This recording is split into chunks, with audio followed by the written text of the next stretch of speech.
Assalamualaikum warahmatullahi wabarakatuh. Selamat datang di channel Kalam Cita. Saat ini akan dibacakan surat Al-Falaq, terjemahan dan tafsirnya. Bismillahirrahmanirrahim. Qul a'udzu birabbil falaq. Min syarri ma khalaq. Wa min syarri ghasiqin idza waqab. Wa min syarri naffatsati fil 'uqad. Wa min syarri hasidin idza hasad. Artinya, dengan nama Allah yang Maha Pengasih lagi Maha Penyayang. Katakanlah, Nabi Muhammad, aku berlindung kepada Tuhan yang menjaga fajar, subuh, dari kejahatan makhluk yang Dia ciptakan, dari kejahatan malam apabila telah gelap gulita, dari kejahatan perempuan-perempuan penyihir yang meniup pada buhul-buhul talinya, dan dari kejahatan orang yang dengki apabila dia dengki. Tafsir dari rujukan Ibnu Katsir. Ibnu Abi Hatim meriwayatkan dari Jabir, dia mengatakan, Al-Falaq berarti waktu subuh. Yaitu demikian itu seperti firman-Nya yang lain, dia menyingsingkan pagi. Firman Allah Ta'ala, yakni dari kejahatan semua makhluk. Dari kejahatan makhluknya, dan dari kejahatan malam apabila telah gelap gulita. Mujahid mengatakan, kejahatan malam jika telah gelap gulita, yaitu saat matahari telah terbenam. Diriwayatkan oleh Al-Bukhari darinya, demikian pula yang diriwayatkan Ibnu Abi Najih darinya. Dan seperti itu juga Ibnu Abbas, Muhammad bin Ka'ab Al-Qurazi, Ad-Dahak, Hashif, Al-Hasan, dan Qatadah mengatakan, sesungguhnya ia adalah waktu malam jika telah datang gelapnya. Ibnu Jarir dan juga yang lainnya mengatakan, yaitu bulan.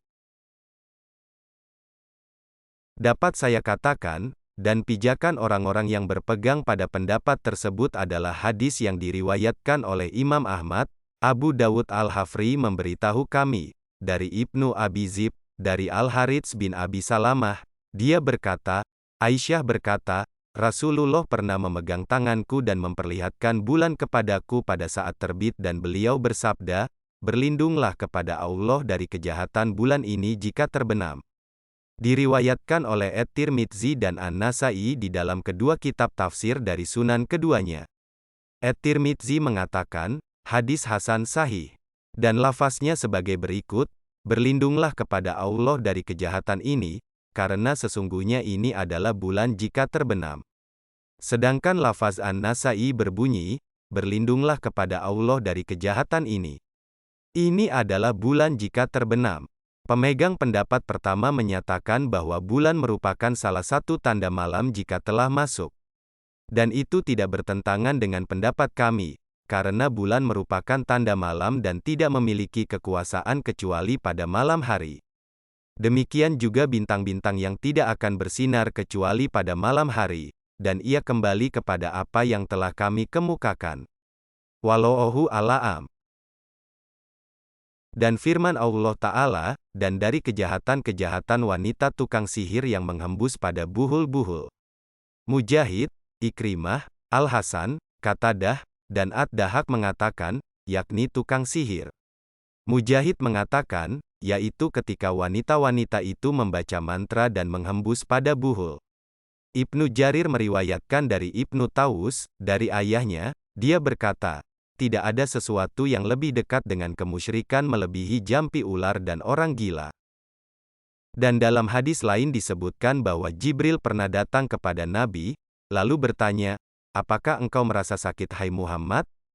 Beliau menjawab, ya, lalu Jibril mengucapkan, dengan nama Allah, aku meruqyahmu dari setiap penyakit yang mengganggumu dan dari kejahatan setiap orang yang dengki dan mata yang hasad. Dan Allah akan menyembuhkanmu. Mungkin yang demikian itu akibat keluhan yang dirasakan oleh Rasulullah. Ketika beliau terkena sihir, Allah Ta'ala dengan segera menyehatkan dan menyembuhkan beliau serta menyerang balik tipu muslihat para penyihir yang dengki dari kalangan orang-orang Yahudi kepada tokoh mereka semua. Dan Dia jadikan kehancuran mereka melalui perbuatan mereka itu sekaligus mempermalukan mereka. Tetapi dengan demikian, Rasulullah tidak bersikap buruk terhadap orang tersebut pada suatu waktu, tetapi cukuplah Allah yang menjadi pelindung, menyembuhkan sekaligus menyehatkan. Imam Al-Bukhari meriwayatkan di dalam kitab At-Tib dalam Sabihnya, dari Aisyah, dia berkata, Rasulullah pernah disihir, di mana beliau melihat seakan-akan mendatangi beberapa orang istri padahal beliau tidak mendatangi mereka. Sufyan mengatakan, ini merupakan sihir yang paling parah, jika keadaannya seperti itu. Kemudian beliau bersabda, wahai Aisyah, tahukah engkau bahwa Allah telah memfatwakan kepadaku mengenai sesuatu yang dulu engkau pernah meminta fatwa tentangnya? Aku telah didatangi oleh 2 orang, malaikat, lalu salah seorang di antaranya duduk di dekat kepalaku dan yang lainnya di dekat kakiku. Kemudian yang duduk di dekat kepalaku berkata, apa yang dialami oleh orang ini? Yang lainnya menjawab, dia terkena sihir. Lalu siapa yang menyihirnya? Tanyanya lebih lanjut.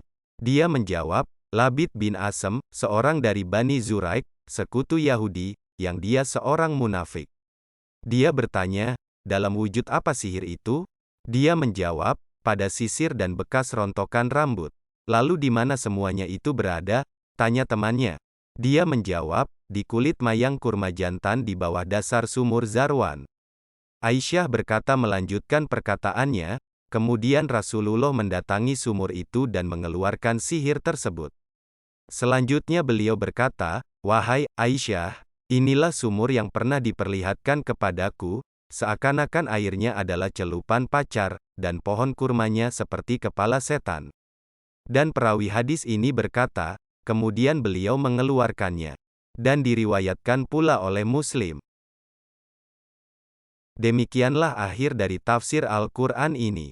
Segala puji dan sanjungan hanya milik Allah. Pujian bagi Allah, Rob semesta alam. Waalaikumsalam warahmatullahi wabarakatuh.